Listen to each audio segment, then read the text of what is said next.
আসসালামু আলাইকুম, আমি Nazmul Hasan creative league education থেকে বলছি। আজকে আমরা দুটি প্রোগ্রাম নিয়ে কথা বলবো। একটি হচ্ছে ইএপি আর একটি হচ্ছে কেএলপি প্রোগ্রাম। ইএপি প্রোগ্রামে কারা আবেদন করতে পারবেন?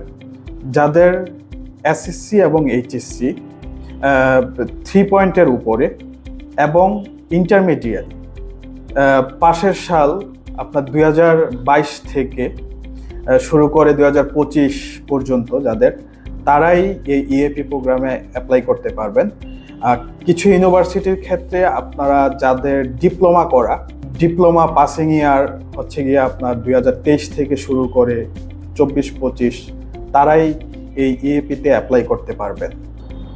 দ্বিতীয়ত আমরা আলোচনা করব কেএলপি প্রোগ্রাম নিয়ে।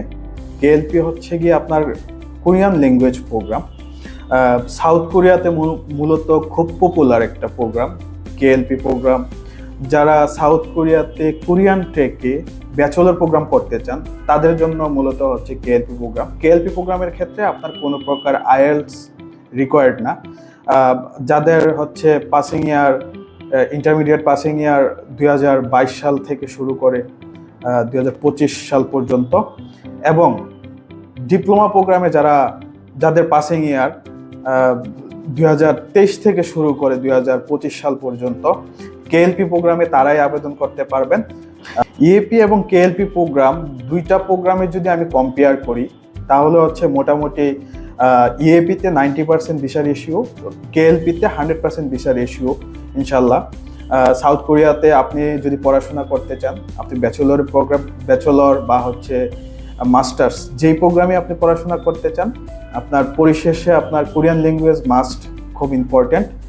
সো কেএলপিটাও আপনারা বেছে নিতে পারেন। আমি নিজেও সাউথ কোরিয়াতে কেএলপি প্রোগ্রাম নিয়ে পড়াশোনা করেছি এবং কোরিয়ান ট্রেকে আমার ব্যাচেলর কমপ্লিট হিউপসাং ইউনিভার্সিটি থেকে আমি কমপ্লিট করেছি। চাইলে আপনারাও কোরিয়ান ল্যাঙ্গুয়েজ প্রোগ্রামগুলোতে অ্যাপ্লাই করতে পারেন এবং ইএপি প্রোগ্রামগুলোতে অ্যাপ্লাই করতে পারেন। আপনারা যারা ইএপি এবং কেএলপি প্রোগ্রামে যারাই আবেদন করতে চান সরাসরি আমাদের অফিসে আসতে পারেন, ঢাকা অথবা চিটাগাং অফিসে। ধন্যবাদ।